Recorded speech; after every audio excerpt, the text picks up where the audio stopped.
Winston Churchill had a productive life. He first saw combat at age 21 and wrote his first best-selling book about it not long after.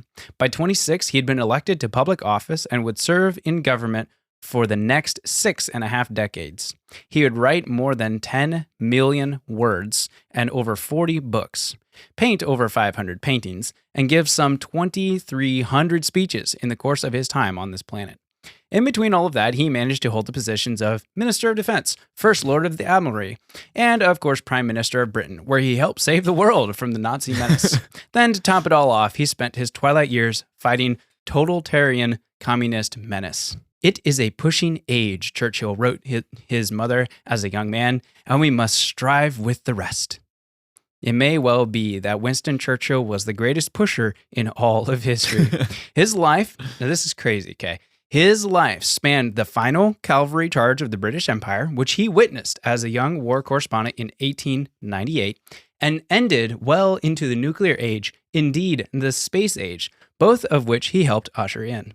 His first trip to America was on a steamship to be introduced on stage by Mark Twain, no less, and his final one on a Boeing 707 that flew at 500 miles per hour. In between, he saw 2 world wars, the invention of the car, radio, and rock and roll, and countless trials and triumphs. Wow. Yeah, no kidding, right? That's a good resume. Dude, so welcome back to the Mind Castle, everyone. Mm-hmm.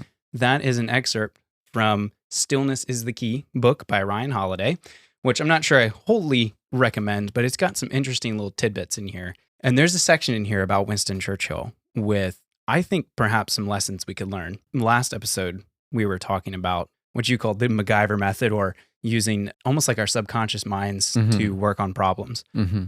And we look at someone like Winston Churchill and study into his life, which I recommend you do. And you're just like, how did this guy exist?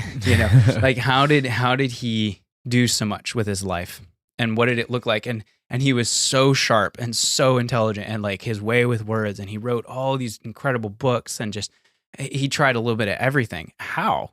What's the recipe? What can we learn from this? Mm-hmm. So I'm a big fan of learning what we can from people in history. We did some episodes on Elon Musk here recently. Mm-hmm. That's a good example of that. Do I want to be like Elon Musk? Nah, not really. But there's some lessons there of things that he's done that have obviously worked. He's the richest man in the world. So let's see what we can learn from people like that. And I think it's the same with Winston Churchill. Mm-hmm. So the question is, what do you know about Winston Churchill? Basically nothing. Before we do that, can I blow your brain real quick? Yes, please. Okay, so if you got $10,000 every day from when the Great Pyramids were built till now, you would still not have more money than Elon Musk. Wait, what? Yeah. No way. Yep. Brain breakage. So here's another one. Did you know Elon Musk is worth $430-something billion, which means he could literally give every single person in America $1 billion and still have money left over? Why doesn't he do that? That would be so nice, right? We should talk to him. So what are we talking about here? Winston Churchill. Okay, I know very little about him. I've heard the name here and there. I don't know really what he did other than what you just read. Mm-hmm. But do enlighten me. Do enlighten you. Well, so Winston Churchill kind of saved the planet. In a lot of ways. Yeah, convenient. Captain America style. Yeah. So no, but basically World War II, he was the one who insisted that the British Empire not surrender to the Third Reich, Hitler. And he delayed it long enough that allowed for the tide to turn for the war.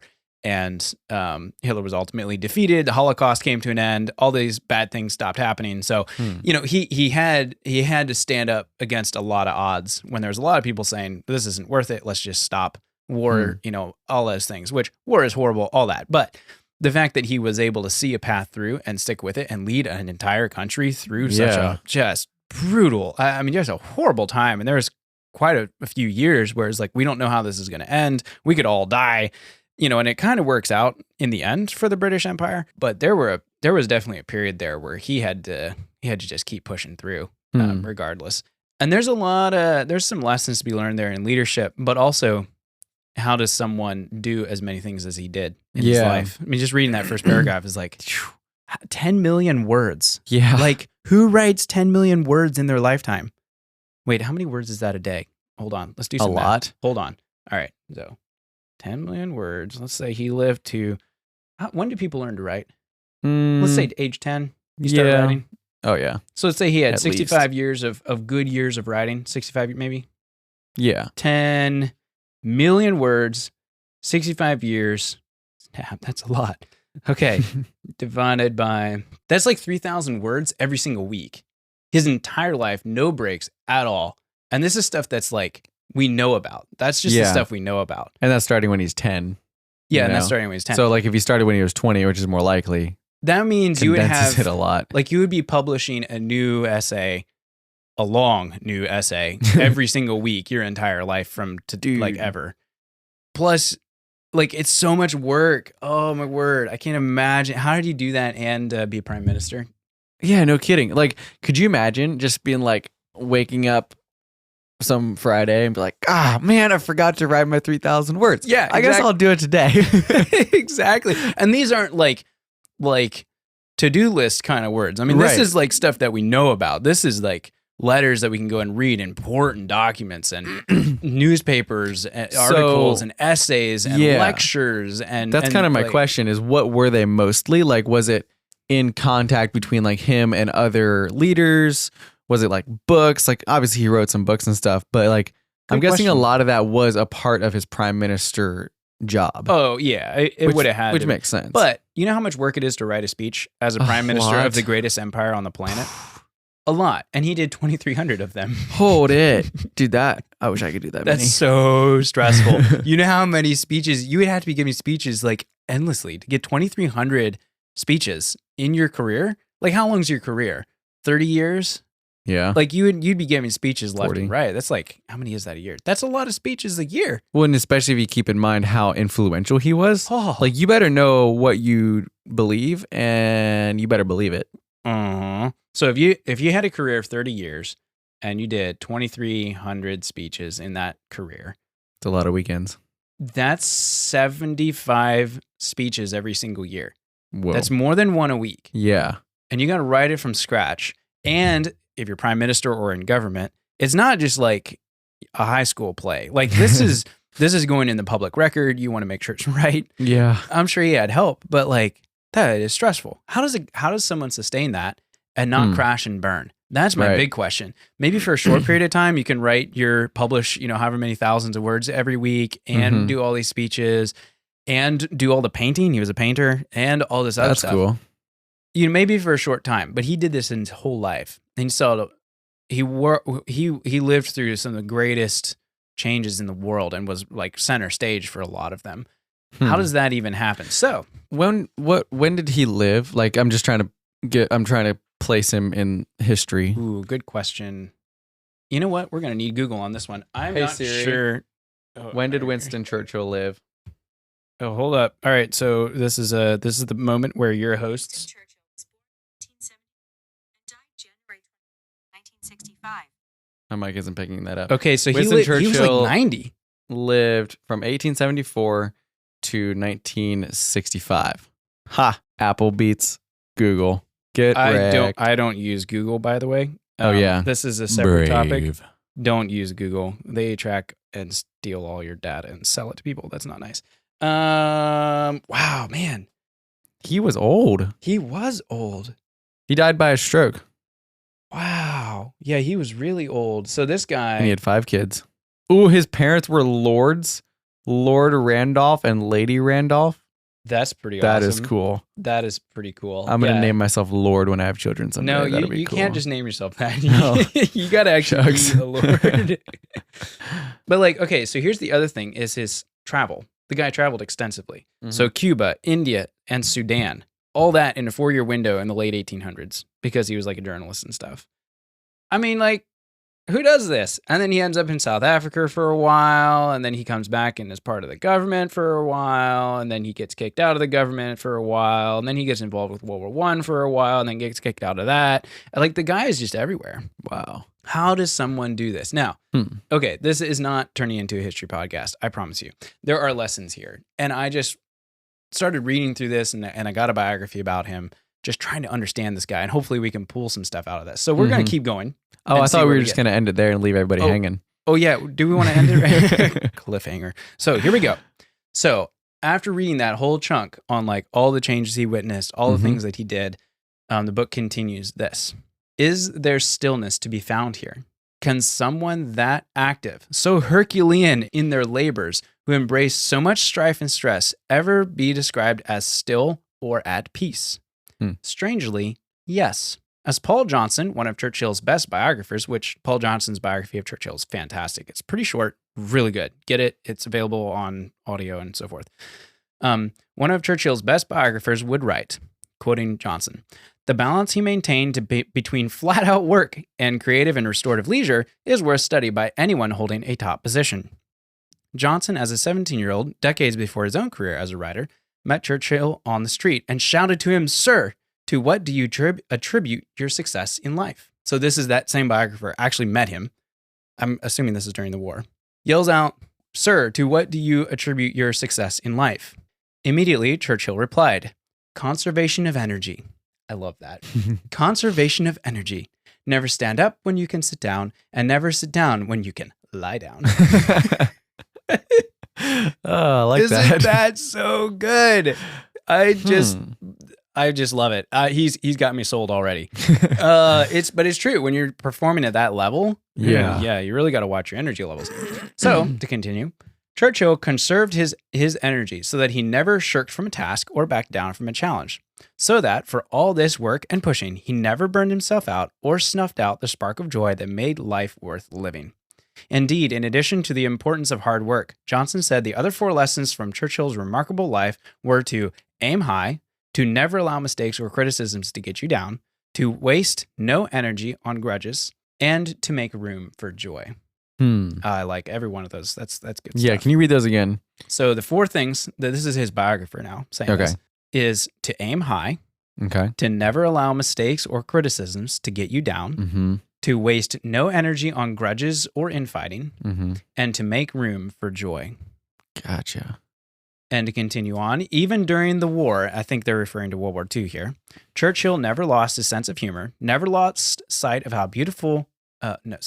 never lost sight of what was beautiful in the world, and never became jaded or cynical.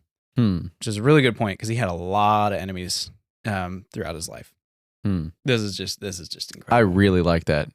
That is something that I've noticed in my brief exposure to historical figures. Their ability to control their, like, even just like not holding grudges, that's really hard. But like the fact that he learned how to do that, like, okay, I was reading about Benjamin Franklin, and he had a very similar thing where he decided that he was going to live like the most moral life possible. Wait, who did you say? Benjamin Franklin. Oh, yeah. And he like writes down, he like comes up with this whole strategy of how to track his behavior and like his temperaments, and like he has a list of things.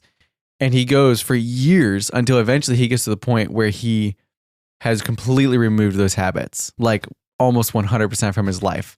And I'm just reading this and I'm like, oh my goodness, like the amount of dedication that this man had to live a good life. Like I'm not sure if he was a Christian. I'm not quite sure. Ben Franklin? No, he wasn't. A deist. Okay, yeah. But still, I mean, he kind of ish believed in God. Yeah. But he took this and was just like, this is really good, so I'm going to do it. And I'm going to figure out a way to do it. And it's going to be like, it was insanely hard. Like I couldn't even imagine doing that. Like he tracked for years, like every time he got angry, to like try to figure out like, okay, how do I keep myself from getting angry, until like he got to a point where he like never got angry anymore. Wow. And I'm just like, and like this, and those 4 things right there, it's just the amount of dedication that these men set on maintaining emotional maturity and keeping that strong was enormous. And I don't know, I've just been blown away by that every time I hear something like that. Well, and that's the thing with these guys is like, get back to Churchill or take your pick really of great figures in history, they just wouldn't let up. Yeah. Like they just went their whole life. I mean, pretty much from the moment Churchill gets out of school, high school and whatever, I mean, he's gone. Like he's a reporter going all over the world. He's like making things happen, connecting with people, just getting out there. It's like, Wow, what happened? I mean, but yet he's smart about it. yeah, no You kidding. know, like it's not just like, work hard, you do all this stuff. Like no, he had a system for it and he did it and he made sure he did it well. well, like, okay, so for example, 1895, so he's 21. He joins the British Army. He goes and sees action in India because that was part of the British Empire at the time. It takes part in the Anglo-Sudan War and the Second Boer War, getting fame as a war correspondent and writing books about all his campaigns. So like immediately he just jumps right in, Yeah. starts making connections. And a lot of people don't even know about that whole chunk of his life. There's a whole chunk of his life there that he did a lot of stuff. And learned a lot. Yeah, all kinds of things. Oh, it's fascinating. Anyways, all right. So back to the book. So the happiest and most resilient of us managed to incorporate a little of each of these approaches into our lives, going back to those 4 points about Churchill. And that was certainly true of Churchill. He was a man of great discipline and passion. He was a soldier. He was a lover of books, a believer in glory and honor, a statesman, a literal bricklayer, and a painter. And this is quoting him. "We are all worms," he once joked to a friend, "simple organisms that eat and then die." But he liked to think of himself as a glowworm. I love this guy's sense of humor. It's so good. It's just hilarious. That caught me off guard when I read that. Oh my, Winston Churchill, the glowworm.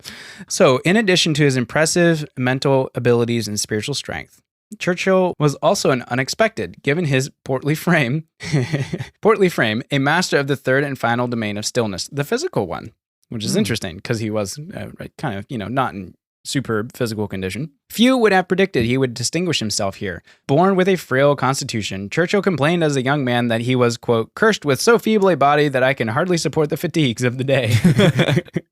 Wait, like really, like with everything he does, this is just incredible. But it goes to show, like, it's not like he was just born to an elite level. Like he had to work for this stuff. Yeah. And this is true. Like he did have a number of medical things, and so forth, and also didn't maintain his health probably as good as he should. He lived pretty long though. Yeah, he did. Yeah. But yet, like Freddie Roosevelt before him, he cultivated inside this frail body an indomitable soul and a determined mind that overcame his physical limitations. Young Churchill loved the written word, but diverging from the traditional path of a writer, he didn't lock himself up with books in a dusty old library. He put his body into action, serving in or observing 3 straight wars. He made his name chronicling the exploits of the empire. First as a war correspondent in South Africa during the Boer War, where he was taken prisoner in 1899 and barely escaped with his life. So again, most people don't even realize that. There's a whole chunk of his story. This is 40 years before he was ever prime minister. Wow. And he's already out there doing stuff like this. Wow. And the very next year, after he escapes with his life, he was elected to his first political office. By the age of 33, realizing that greatness was impossible alone, he committed to another. He married his wife. Which was a brilliant, calming influence who balanced out many of his worst traits, because he could be a bit of a crank. He said, "This is one thing, typical Churchill wit. My ability to persuade my wife to marry me," he said, "was quite my most brilliant achievement." Of course, it would have been impossible for any ordinary man to have gotten through what I had to go through in peace and war without the devoted aid of what we call in England one's better half. So he knew he could, like he did have people around him. Like he wasn't like this American ideal of the lone entrepreneur. Yeah. The lone genius. Yeah. That is really sad that we've lifted that up. Yeah. Like Churchill had a family, and stuff. And I think we kind of forget that. It's not the lone genius. It's the guy who's working with a team. Who wants to be a lone genius? Oh, that would suck. That's so lame. Yeah. Yeah, so lame. As busy and ambitious as Churchill was, as much of a pusher as he was, back to that original quote, "We all must push together because it's a pushing kind of age." He was rarely frantic and did not tolerate disorganization. It almost ruins the fun to learn that Churchill's infamous one-liners were in fact well practiced and rehearsed. That's interesting. He didn't just pop stuff off. That is interesting. No one knew the effort that went into them, he said, nor the effort that went into making them look effortless. "Every night," he said, this is quoting Churchill, "I try myself by court-martial to see if I have done anything effective during the day. I don't mean just pawing the ground. Anyone can go through the motions, but something really effective. Did what I do today, like, did it actually count?" That's kind of like, imagine himself on trial. Like, was this day worth it? Yeah.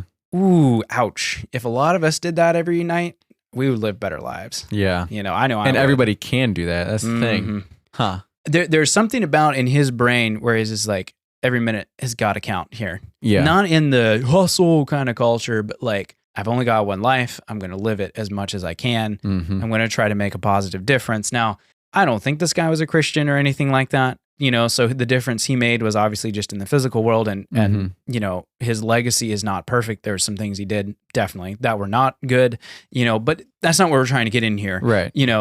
The techniques he used, it's just fascinating. So trying yourself by court-martial every night. Wow. All right, going on. As a writer, he was gaspingly productive. While holding political office, Churchill managed to publish 7 books between 1898 and the end of World War I alone. How did he do it? How did he manage to pull so much out of himself? The simple answer, physical routine. Now that surprised me. Okay, so you want to know the routine of one of the greatest world leaders ever? I have a great idea. I should do a video where I reenact his daily routine. Well, it's not going to be very hard. So here we go. Sweet. So this is the daily routine of Winston Churchill. And apparently this is how he was able to like take on 2 world wars and write all these books and like be an incredibly productive human being. Here we go. Each morning, Churchill got up around 8 and took his first bath, which he entered at 98 degrees and had cranked up to 104 while he sat, occasionally somersaulted, in the water. Okay, that part is impossible for me to do, so... I love this guy. Freshly bathed, he would spend the next 2 hours reading. Then he responded to his daily mail, mostly pertaining to his political duties. Around noon, he'd stop to say hello to his wife for the first time. This is funny. I do not agree with this part. Believing all his life that the secret to a happy marriage was that spouses should not see each other before noon. Yeah, I don't know about that. That's bad marriage advice from Winston Churchill. I'm not recommending that part. I just thought that was hilarious. Okay, here we go. Then he tackled whatever writing project he was working on, likely an article or a speech or a book. By early afternoon, he would be writing at a fantastic clip and then abruptly stop for lunch, which he would finally dress for. So at this point, he's still in his bathrobe. I see. After lunch, he would go for a walk around his estate in the English countryside, feeding his swans and fish. To him, the most important and enjoyable part of the day. Then he would sit on the porch and take in the air, thinking and musing. For inspiration and serenity, he might recite poetry to himself. At 3 p.m., it was time for a 2-hour nap. This is a great daily routine. Sign me up. After the nap, it was family time, and then a second bath before a late, seated, and formal dinner after 8 p.m. So late suppers. Wow. After dinner and drinks, one more writing sprint before bed. It was a routine he would stick to even on Christmas. Now, it sounds pretty light, but you got to remember, he's Prime Minister of England. So there is plenty going on throughout the day that should make you super stressed and frantic, but he still somehow manages a routine like that every day. Wow. Which I can't understand how someone does that. Like this guy must have spent years perfecting that. That is just incredible. Just incredible. Churchill was a hard worker and a man of discipline, but like us, he was not perfect. He often worked more than he should have, usually because he spent more money than he needed to.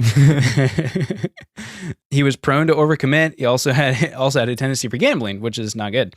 Nor was his life an endless series of triumphs. Churchill made many mistakes, usually lapses of judgment that came from a mind fried by stress. Thus, he emerged from World War I with a mixed record. His service in the wartime administration had been marked by some major failures, but he had redeemed himself by resigning and serving on the front lines with the Royal Scots. I don't know how to pronounce this. Some kind of military unit. After the war, he was called back to serve as Secretary of State for War and Air, and then Secretary of State for the Colonies. And so after World War I, he's actually like pulled back from the public sphere. They're like, we don't really want you because he made a pretty serious blunder when they deployed some troops to go take a certain area. I think it was in the Ottoman Empire.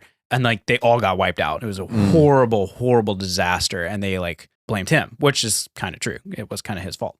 So he could have said, I've worked all this work to get to this point and I've lost it all. And so for the 1920s, after World War I, it was kind of this lull. So he spent that time writing an entire history of World War I, which is a huge set of books. If you ever read it, it's like 7 volumes, I'm going to say, about the whole war and like he kind of takes a break from public life, but like he doesn't quit. He just keeps going, which is a real important thing. In fact, the prime minister actually wrote him and said, "Do remember what I said about resting from current problems. A big year will soon begin, and much depends on your keeping fit." So like you're down, don't stop, keep going, even though the situation has changed quite a lot. So in typical Churchillian fashion, he chose an unexpected form of leisure because he's got some free time now. Bricklaying. Taught the craft by 2 employees at his estate, he immediately fell in love with the slow, methodical process of mixing mortar, trialing, and stacking bricks. Unlike his other professions, which was writing and politics, bricklaying didn't wear down his body, it invigorated him. Which just cracks me up. If any of you have ever done masonry work, that's a really funny statement to hear. Yeah.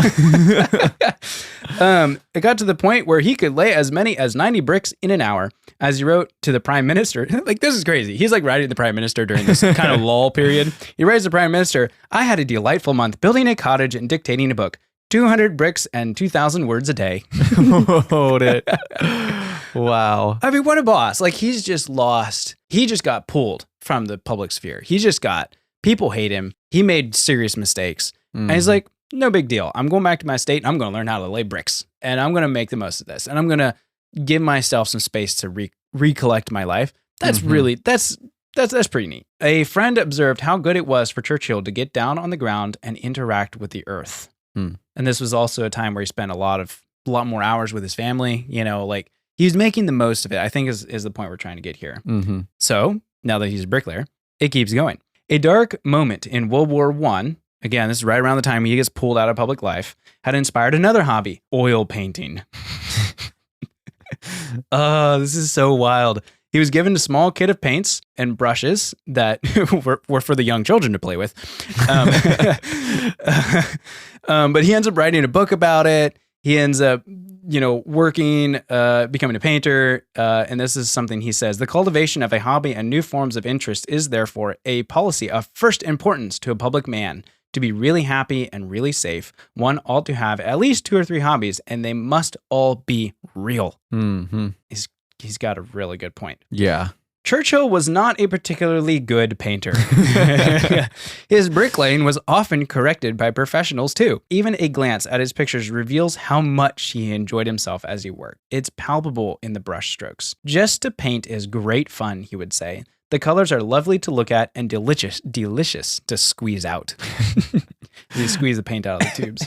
Early on, Churchill was advised by a well-known painter never to hesitate in front of the canvas, and he took it to heart. He wasn't intimidated or discouraged by his lack of skill.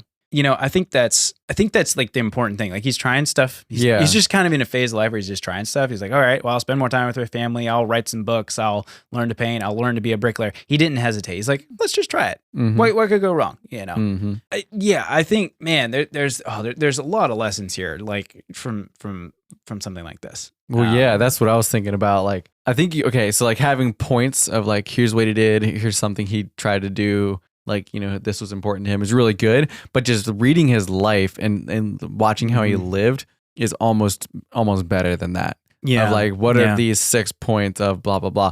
It's like, okay, that's really cool. But like, just read him and like, how does he live life? And you get to see that like firsthand. That is so cool. Like, I love particularly like how, like, what did he come back to when he got kicked out of that? He came back to what's important to me. How can I grow myself in this time of like this waiting period so that when I go back, I can be most efficient. And for a lot of us, we're in different phases of this. We're in the first portion of his life where he's just like all out and we got to move. We can't hesitate. We need to keep going. We need to work on what we're trying to do in our lives. But then there's also periods of time where we have a lull and we're like, okay, I have nothing to do. It's like, okay, let's sit and watch Netflix. Or like, no, let's not do that. Let's like do something productive. Let's learn a new hobby. Like, I bet when he did get in the public eye again, those hobbies and things were really influential in keeping him sane. Yes. Yeah, they were. Well, and here's the funny thing. This guy's 40 at the time. He's lived in like an entire lifetime of stuff. Wow. And it's like, going from all that activity to like, ooh, I'm not sure what to do now.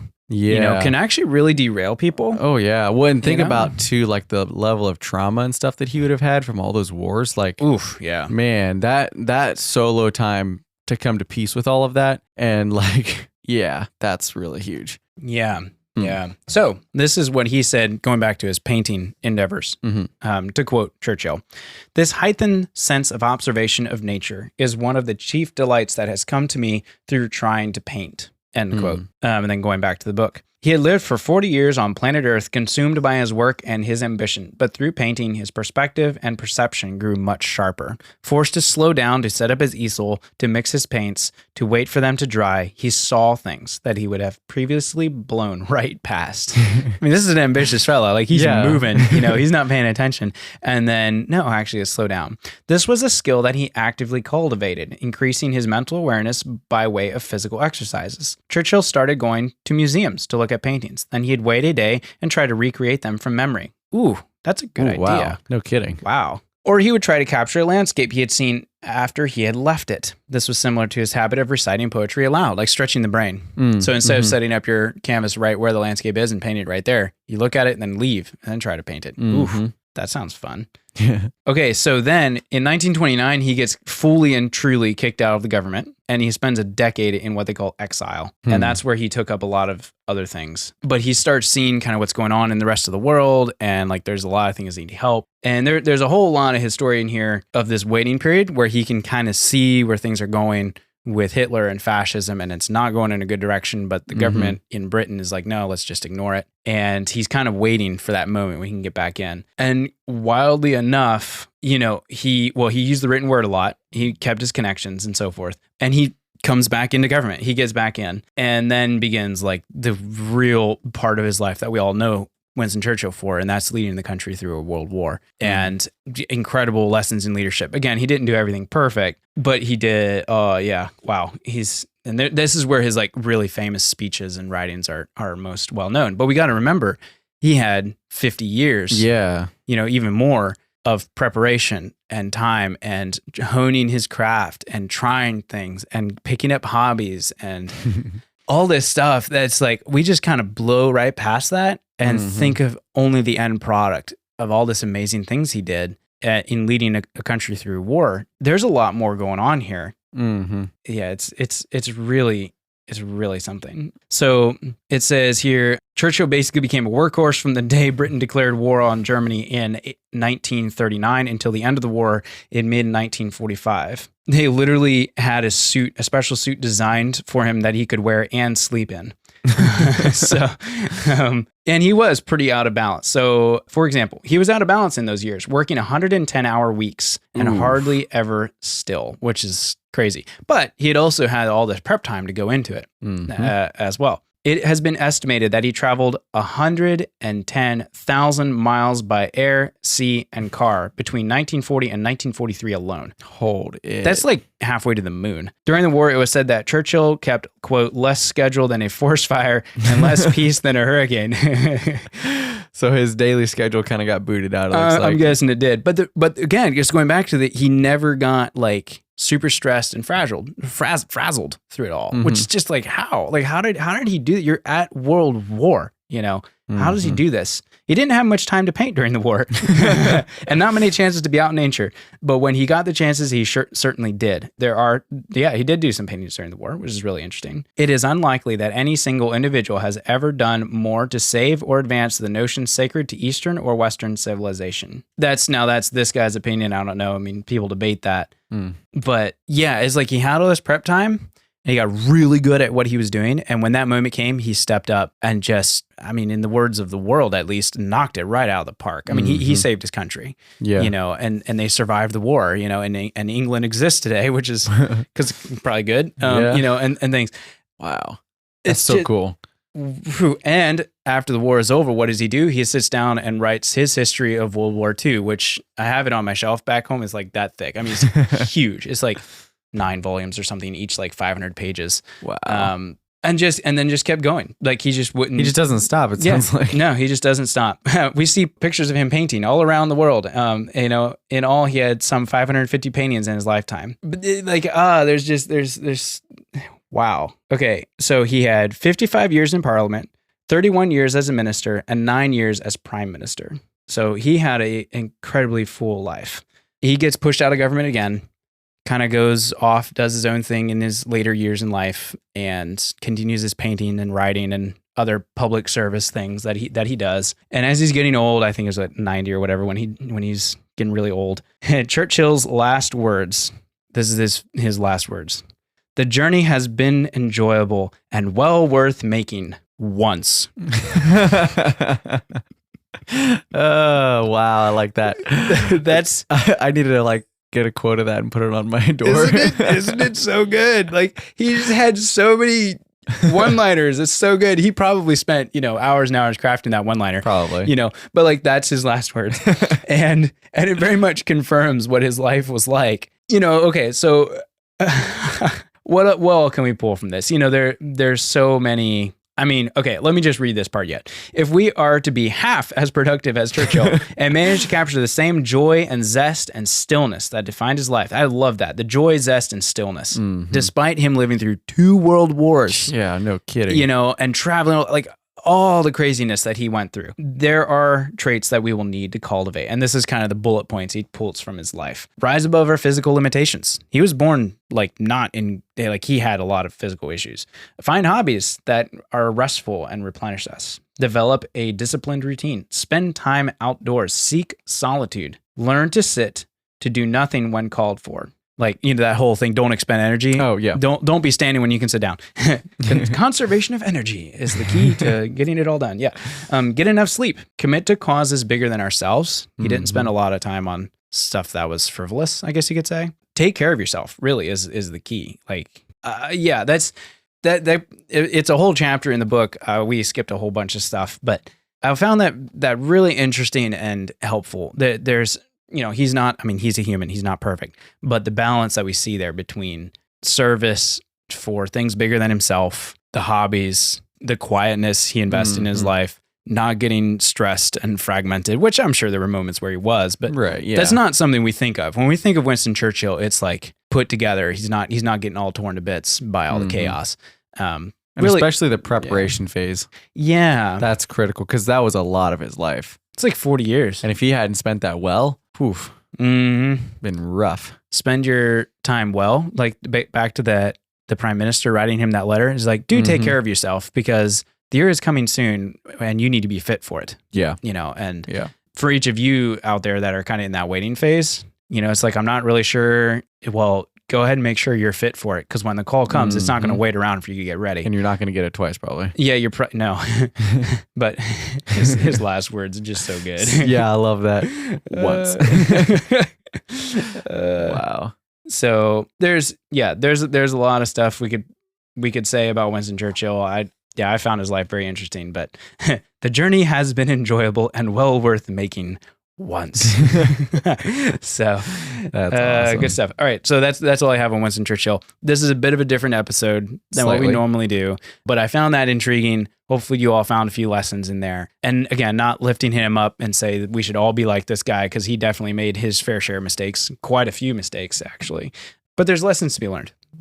From these people. So. I like that. I'm going to read his is it biography and autobiography? It's a biography. It's a biography by Paul Johnson. Paul Johnson kind of specializes in short biographies of really famous people. So he did one on like Stalin, Churchill. He did one on Socrates, and they're all like 100, 150 pages. Nice. Really good, just packed. Like there's not a lot of fluff in them. Yeah. Well worth it. I'm definitely going to read that. I'm very intrigued now. I want to know more about this dude. Yeah. Pick up some of his books too. The Winston Churchill style of writing is so good. Like it's very rich, almost poetic, which means sometimes it's not very accurate. Like he tends to embellish things a little bit and make himself look better than he actually is, But anyways, wow, this is a much longer than typical episode because Winston Churchill lived a much more than typical life. So go out there and live a not typical life in the good sense of the word. Like go out there and actually do all kinds of stuff. That's important. I mean, things that are worth doing, making those days count, and don't let life just happen to you. You need to make life happen. Absolutely. Are you closing this or am I? I don't know. Somebody should close this thing. Or we could be here forever. That's okay. I closed the last one, so I feel like you should probably Okay, I'm going to close this one. All right, so we are so structured. We really are. So structured. Anyways, thank you all for listening.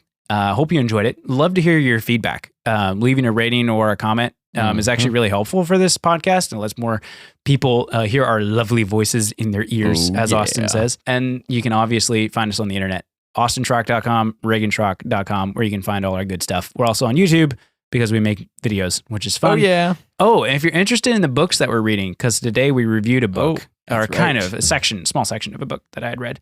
Follow us on Goodreads because that's Link always in the show notes. Yeah, it's always a good time. So I've had quite a people befriend me that I do not know, and I'm assuming they came from here. Which is kinda cool. Same. Yeah, so whoever you are, we noticed. Anyways, cool deal. Thank you all for listening, and we'll be back next week, I guess, with another episode. Potentially. Probably. No promises. Okay. Bye. Bye.